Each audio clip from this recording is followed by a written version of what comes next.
Bonjour, ici un petit vidéo, je vais essayer que ce soit le plus court possible juste pour passer un overview des boutons vite vite de Cricut, de Design Space, juste pour une base, vraiment de base. Et c'est pas toi, Jacinthe, que je le fais. J'y connais pas tout, j'y utilise pas tout. Donc, voici ce que moi j'ai appris depuis quelques mois. À gauche, on a les fonctions de base de nouveau projet, template, si tu veux avoir un fond. Moi, j'utilise souvent quand que je vais faire un t-shirt. Donc, je vais aller chercher dans les templates, je vais aller chercher dans les fashion et je vais aller chercher un t-shirt. Moi, j'utilise souvent le classique, euh, juste parce qu'il n'est pas à même place. OK, le classique t-shirt, comme ça ici. Donc, moi, je trouve ça pratique. Souvent, ça, je viens juste de le découvrir hier et je me demandais toujours pourquoi que moi, j'avais un t-shirt de fille quand que je fais souvent des t-shirts de gars et je comprenais pas pourquoi dans les vidéos des autres, je voyais t-shirts de gars et j'ai découvert ça ici, qu'il y avait les types et qu'on pouvait changer men, dans le fond, homme, femme, enfant, bébé, puis toddler, là, entre enfant, puis je sais même pas c'est quoi en français. En tout cas, il y a les choix, puis il y a même les choix de grandeur, ce que je ne savais pas en tout, pas en tout, pas en tout. Puis qu'on pouvait même faire personnaliser puis mettre les grandeurs qu'on veut. Tant mieux, parce que moi, je suis très loin d'être un XX large, là. Je suis un 3-4X. Fait que au moins, je vais pouvoir avoir cette option-là. Je viens juste de la découvrir moi-même. Je connaissais le template, mais je n'avais pas remarqué qu'on pouvait modifier nos templates comme ça. Je trouvais ça quand même pas pire. La seule affaire que j'ai pas trouvé comment faire, puis ça, peut-être quelqu'un va pouvoir me le dire, c'est comment l'enlever quand je le veux pas. Je sais que je peux le cacher, mais si je le veux pas. Bon, ben, en tout cas, on va le cacher et on va le laisser comme ça. Ensuite, on a les projets. Donc, tes projets, les projets disponibles sur Cricut. Il va y en avoir des gratuits, il va y en avoir que va falloir tes Cricut Access. Il y a toutes sortes, là, comme ici, là, les gratuits avec Explorer, Explorer R, One et Cricut Access. Juste les tiens, donc juste tes projets à toi. Après ça, ici, c'est les images disponibles sur Cricut, sur Design Space. Moi, je suis inscrite à Cricut Access, donc j'ai accès à tous les petits images qui ont le A vert comme ça dans le coin. Sinon, j'ai des cartridges aussi, j'en ai quelques-unes que j'ai reçues avec les Mystery Box. Et sinon, quand les images sont payantes comme ça, tu peux l'acheter à l'unité. Tu achètes l'image une fois que tu l'as. Dans le fond, tu peux le faire. Regardez, on va la mettre. Tu la mets dans ton projet. Tu peux créer le projet que tu veux. Et à la fin, lorsque tu vas aller dans Make It, ils vont te demander de la payer. Une fois que tu l'as payé à vie. Donc, tu peux la réutiliser. Tu ne payes pas à l'utilisation. Tu payes vraiment, tu achètes l'image et tu peux l'utiliser après. Donc, ça, c'en était une que j'avais pris aussi dedans juste pour montrer. Et nous avons ensuite le texte. Donc, le texte de base pour écrire les textes. Et encore ici, on a un paquet d'options. Les écritures disponibles, donc toutes les écritures seulement de ton système, les écritures seulement de Cricut. Il y a des filtres aussi qu'on peut utiliser, ceux qui sont à toi, ceux qui sont plusieurs épaisseurs, une seule épaisseur, ou ceux pour utiliser avec les crayons euh, dans la machine. Juste montrer une petite chose ici qui est peut-être le fun à savoir, c'est que lorsqu'on utilise une écriture qui a le style de Write, ça l'écrit en trait fin, ben un trait, comme une écriture normale.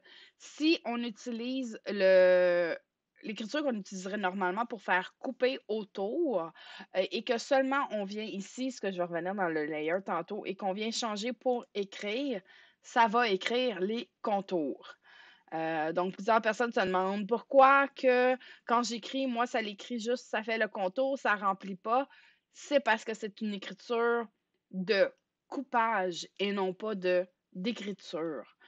Euh, donc, c'est ça ici qui est pas qui est important, mais qui est le fun à savoir, c'est quand on veut écrire et qu'on veut un trait, ben, on va choisir les écritures seulement qui ont un trait pour l'écriture. Ensuite, on a le bouton Shape. Donc, ça le dit, c'est des formes, les formes de base, carré, ça, comme j'ai fait un petit carré ici. Et après ça, on a Upload, où ce que ici, vous uploadez vos propres images et vos propres patterns aussi quand vous voulez remplir un pattern. Et juste, quand vous êtes dessus, là, c'est pas des fois si vous aviez juste revenir, là, juste recliquer, ça vous ramène au canvas de base, au tapis de base.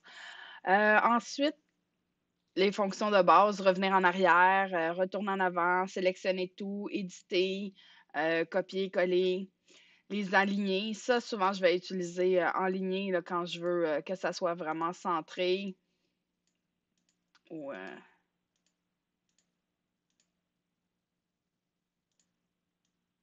et ça, c'est quelque chose que j'utilise fréquemment. Flipper, amener en avant, comme là, mon bonjour est en arrière, je le voulais en avant. Donc, ça, c'est pareil comme un éditeur d'images. Excusez-moi. Donc, les grosseurs aussi, si vous ne voulez pas utiliser les flèches ici pour grossir ou si vous voulez avoir vraiment plus précis. Donc, vous pouvez taper aussi la grosseur que vous voulez avoir. Rotation, position sur le matelas, ben sur le canvas. Ah oui, ça aussi, c'est non, mais j'ai appris en regardant. Ici, en ce moment, on a la grille. La grille, attendez, si je retourne au 1, ah oui, c'est à cause de mon... La grille, est toute à tous les 1 pouce et à tous les 1/4 de pouce, vous avez un petit marqueur plus pâle. Si vous cliquez dans le coin complètement gauche, ici, vous pouvez effacer les petites lignes du 1/4. Si vous recliquez encore, vous pouvez complètement les effacer. Donc, si vous voulez prendre un screenshot ou quoi que ce soit sans l'image, c'est comme ça. Et si vous recliquez, ça va revenir. Donc, vous avez les 3 options de la grille complète, la grille seulement au pouce ou pas de grille du tout. Ensuite, à droite, on a les layers, donc les couches. Je traduis ça par couche, là. C'est des épaisseurs de matériel que vous allez utiliser. Comme ici, le love que j'ai mis de l'image directement, il y en a 2, puis il y en a une qui est cachée. Donc, parce qu'elle a 2 épaisseurs, donc ça pourrait être comme ça. Ou juste le gris, ou juste... hein. On a groupé, group, qui est à dire si on veut que, ben, exemple comme celui-là, il est groupé ensemble parce que on va toujours les bouger ou les redimensionner de la même façon. Donc, on le veut qu'ils soient ensemble. Donc, si, mettons, je voudrais juste changer la grandeur du turquoise, ben, il faut absolument que je le ungroup, que je le dégroupe pour pouvoir aller chercher la partie du haut et avoir la partie du bas. Donc là, ils sont vraiment séparés. Si je veux les remettre ensemble, j'ai juste à les replacer et à sélectionner les deux et à grouper. Donc, à partir de ce moment-là, peu importe quand je clique, ils sont ensemble. Duplicate, ben, c'est copier-coller. Donc, si je veux avoir une copie. Et delete, ben, ça, je pense que tout le monde connaît la fonction delete. Hein? Des fois, même, ça nous arrive de cliquer dessus par erreur. OK, les options dans le bas ici. Donc, ici, c'est encore le template qu'on avait, qu'on peut changer, qu'on peut modifier de couleur, qu'on peut voir ou ne pas voir. Ici, les petits boutons ici que souvent, c'est surtout là qu'on va se poser des questions. Qu'est-ce que c'est ça? Le slice, c'est pour couper une forme dans une autre. Donc, si, exemple, je veux que dans ce carré-là, mon bonjour soit... Je vais cacher ça juste pour... Si j'aimerais ça avoir le contour et avoir le bonjour qui soit coupé à l'intérieur, Donc, par exemple, on fait une carte et on veut que le dessus, il y ait un trou, si vous voulez, dedans d'une forme pour voir un autre papier en dessous. Donc, exemple, le dessus de ma carte, je veux que le bonjour soit vide pour qu'on voit un papier brillant en dessous. Donc, c'est ici que le slice devient utile. Donc, j'ai mis le bonjour où ce que je le voulais. Mettons que je le veux ici. Je vais sélectionner les deux. Et ça aussi, c'est quelque chose qui est important avec Slice. Slice ne va fonctionner que seulement avec deux épaisseurs. Donc, exemple, je vais vous montrer. Vous voyez là, mes deux épaisseurs sont sélectionnées. Mon bouton est disponible.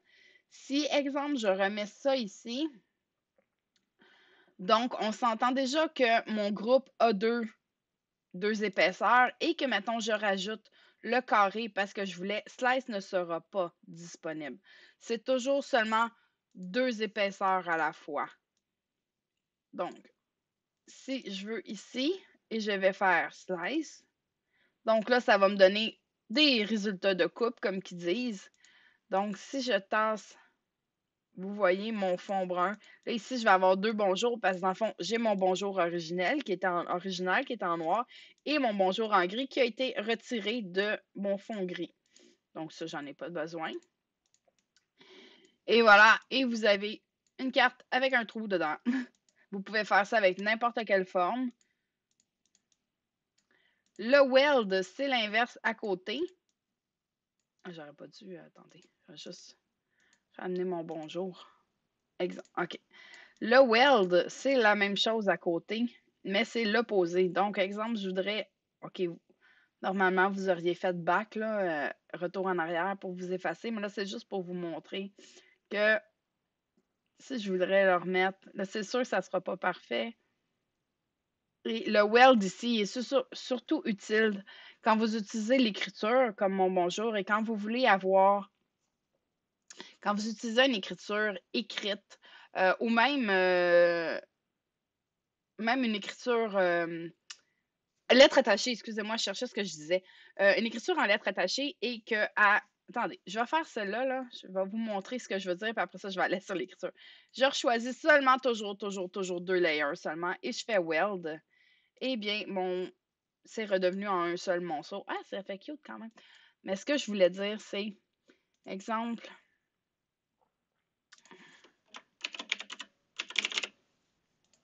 si on utilise une écriture qui est plus comme attachée, comme ça, normalement, quand on l'a, une fois qu'on écrit, on voit les lettres sont détachées, puis on se dit, ben pourquoi les autres ont des projets avec les écritures? C'est qu'on doit nous-mêmes placer nos lettres collées. Il y a plusieurs façons. Il y a l'espace ici entre les lettres que vous pouvez juste rapetisser. Mais souvent, c'est pas parfait. Comme là, voyez-vous, ici, ça se touche bien, ici, ça se touche pas. Moi, ce que je fais, c'est que je vais dans mon Advance et j'ai une group à letter, et je vais bouger moi-même les lettres.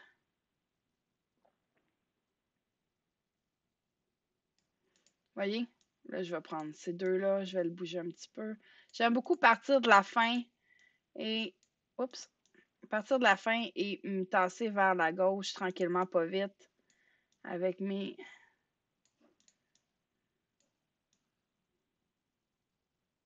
Et voilà, là, ça a plus l'air d'un. Mais, toujours là, si vous découperiez... Attendez, je vais effacer cette image-là juste pour vous montrer. Si on allait découper, ça découperait quand même toutes les lettres tout croche. Donc, ici, il y a deux options. Si vous voulez seulement découper, mais un à côté de l'autre, vous pouvez faire attache, qui m'amène au prochain bouton, attache. Ça veut dire ce que ça va faire, c'est que ça va attacher vos images de la façon que vous le voulez. Si je rajoute juste un petit cœur, juste pour vous montrer ce que je veux dire. Mettons que je veux que ça soit comme ça sur mon projet, ma carte, peu importe mon chandail. Mais si je fais Make It, ils vont séparer les affaires. Premièrement, j'ai deux couleurs différentes, ce qui m'amène à Color Sync ici. Donc, je veux que ça soit tout de la même couleur. Donc, je veux synchroniser les couleurs. Je peux prendre celui que je ne veux pas et l'amener dans celui que je veux. Donc, maintenant, je suis revenue toute en noir. Mais encore là, si je fais Make It, c'est pas tout ce que je veux, moi. Donc, ce que je veux, c'est que ça ne bouge pas de commencer. Donc, je sélectionne le tout et j'attache. En attachant, celle va le fixer tel quel. Donc, si je vais, je vais. Si je vais, et voilà, mon projet est tel quel. Pour ce qui est de l'écriture, quand vous attachez comme ça peut être bien. Sauf que comme qu'on a collé les écritures ensemble, je vais juste détacher pour montrer ce que je veux dire. Quand on a ici collé les images, les lettres, les images, les lettres une à côté de l'autre, on les a juste placées une à côté de l'autre. Donc, elles ont chacun leur contour unique. Donc, même si vous les attachez, quand vous allez faire Make It, on ne voit pas vraiment, mais ça va quand même faire le haut au complet. Ça va faire l'aine. Donc, des fois, où ce que les jonctions, vous allez vous ramasser avec des petits morceaux inutilisables à cause de ça parce qu'ils vont avoir été coupés. C'est là que le weld devient important quand on utilise des écritures comme ça. On veut que ça soit un seul layer. Donc, ici, c'est toutes les layers séparés de chaque lettre. Donc, en utilisant weld, et voilà, je suis revenue juste à un layer. Donc, ma jonction ici entre mon O et mon U, elle est parfaite. Il n'y a pas de la petite queue du O va rentrer dans la patte du U. Non, c'est un seul morceau. Donc, si je refais rattache, et voilà, ça ferait un beau bonjour, tout découpé comme il faut, avec le petit cœur. C'est-tu cute? Et sinon, les deux autres options, flatten, c'est pour, on pourrait traduire ça par écraser. C'est pour c'est pour quand on veut utiliser l'impression, c'est quand on veut imprimer quelque chose. Donc, je veux dire que non, ah oui, je vais revenir à quelque chose. Je vais revenir à quelque chose. Sur mon cœur, tantôt quand je vous disais qu'on pouvait uploader des images et des patrons, des patterns, et ça en vient justement à l'imprimer, parce que c'est sûr que quand on utilise un pattern à l'intérieur d'une image, ça va automatiquement imprimer. Donc, c'est quand qu'on clique, OK, toujours une autre option dans le layer. Quand vous cliquez sur le ciseau qui signifie couper, il y a les autres options qui est écrire, qui est score. Score, il vous faut l'outil de scoring pour ça. Ça va engraver dans le carton. Exemple, vous avez une carte, vous voulez faire un pli dans le milieu, vous voulez avoir une indication, c'est ça. Ça va utiliser le score, l'engraver, ça va vous faire une ligne, donc vous allez avoir plus de facilité à plier. Et vous avez print. Et ici, dans le print, c'est ici. Vous pouvez jouer sur vos couleurs, il n'y a aucun problème. Vous pouvez aller jouer ici dans le petit en bas, rentrer le code. Mais ce qui est le fun aussi, c'est les patterns. Et ici, il y en a une base déjà uploadée. Dedans, vous avez des filters, vous avez des collections. Ça, je vais vous laisser jouer dans ça. Mais exemple, moi, je vais avoir des jolies fleurs. Donc, je clique sur ça. Donc, automatiquement, ça va être un imprimé. Et ça va imprimer avec des petites fleurs. Mais là, pour l'instant, j'ai seulement mon cœur qui est imprimé. Il n'y a pas le bonjour. Je veux que bonjour soit imprimé aussi. Je peux, si je veux, juste aller changer ici pour imprimer. Donc là, ça l'imprimerait. Ah oui, c'est vrai. Ça va m'en revenir à ma question que j'ai posée tantôt sur Facebook, si vous vouliez savoir comment faire des imprimés plus larges que la limite de Cricut, parce que pour l'instant, nous sommes limités à 9,25 pouces par 6,75 pouces. Donc, je vais rapetisser. Et voilà. Bon. Et là, ça l'imprimerait. Mettons que j'ai pas fait toute l'option de changer moi-même ou j'ai pris. Attendez, je vais faire quelque chose de mieux que ça. Ouais, non, pas celle-là. Je vais aller dans. Je vais aller chercher ma mini-mouse que j'ai faite dans l'autre vidéo en français qui vous montre comment utiliser la fonction contour, ce qui va m'amener là à la dernière étape. Et j'ai ma mini avec ses épaisseurs. Donc, je vais juste cacher. Je viens de voir que. OK. Ça, je vais couper ça et je vais le cacher. OK. Exemple ici, ma mini, elle est en layer, là, c'est en plusieurs épaisseurs. Mais je veux pas la couper, je veux l'imprimer. Donc ici, on doit tout sélectionner. Et c'est ici que Flatten va être intéressant. Donc, vous pèsez sur Flatten et ça va aplatir l'écran. Ça va aplatir votre image en une seule image pour pouvoir l'imprimer. Mais à ce moment-là, une fois qu'elle est aplatie, vous ne pouvez plus revenir en arrière, vous ne pouvez plus la changer. Si vous voulez revenir en arrière, vous devez la resélectionner et aller cliquer sur Unflatten. Donc, des épaisseurs, non, ça ne se traduit pas vraiment. Euh, et ce qui m'amène à ici, à la dernière option, qui est le contour. L'utilisation du contour, c'est pour effacer une option que vous ne voulez pas voir ou que vous voulez modifier. Je vais vous référer ici plus à mon autre vidéo que je vous montre justement avec ma mini mouse, comment je suis partie de ça, qui est une page à colorier. Et pour m'en aller à ça, qui est une mini mouse à plusieurs épaisseurs. Donc, en gros, quand vous cliquez sur votre image, exemple, je ne veux pas que la boucle apparaisse. Donc, je vais aller dans les contours et ici, la Design Space va détecter chaque contour que l'image a et va vous montrer que c'est tout, ça peut être tous des morceaux séparés. Donc, quand vous jouez dessus, regardez comme là, j'ai enlevé la boucle. Moi, personnellement, j'utilise le contour pour faire des couches différentes, des images à couches. Je sais qu'il y a d'autres façons de l'utiliser ou juste quand vous ne voulez pas voir quelque chose. Mais je n'ai pas approfondi beaucoup cette option-là de mon côté pour autre chose que les pages à colorier encore. Donc voilà, je pense que j'ai fait le tour rapidement. Je m'excuse si je n'ai pas été claire pour certaines choses, mais en gros, c'est pas mal les fonctions de base que moi je connais de Design Space. Merci, bonne journée.